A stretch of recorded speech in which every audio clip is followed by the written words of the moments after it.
আংশিক বিশ্ববিদ্যালয়, এইটাকে আমরা দক্ষিণ চট্টগ্রামের বিশ্ববিদ্যালয় করতে চাই। আপনারা দেখেছেন এখানে কত বড় জায়গায় এটা অব্যবহৃত পড়ে আছে, কতগুলা মানুষ, চিন্তা করে দেখেন এই এলাকায়, দক্ষিণ চট্টগ্রামের পুরো এলাকার মাঝখানে হচ্ছে এই আমাদের গাছবাড়িয়া কলেজ। এটাকে অনার্স কোর্স করা হয়েছে, কিন্তু আমরা সময়ের অভাবে তৎকালীন সময় আমরা এটা করতে পারিনি, কিন্তু এখন সময় এসেছে। আপনারা সবার সহযোগিতা যদি থাকে, দক্ষিণ চট্টগ্রামের প্রথম সরকারি বিশ্ববিদ্যালয় আমরা করতে পারি এখানে। এবং আপনারা চিন্তা করে দেখেন, আমাদের ছেলে আমাদের মেয়ে এখানে পড়াশোনা করার সুযোগ পাবে।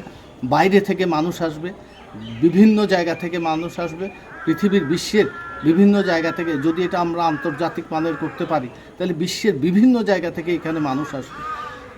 আমরা কোথায় নিজেদেরকে নিয়ে যেতে পারি, এটা আপনারা একবার চিন্তা করে দেখুন।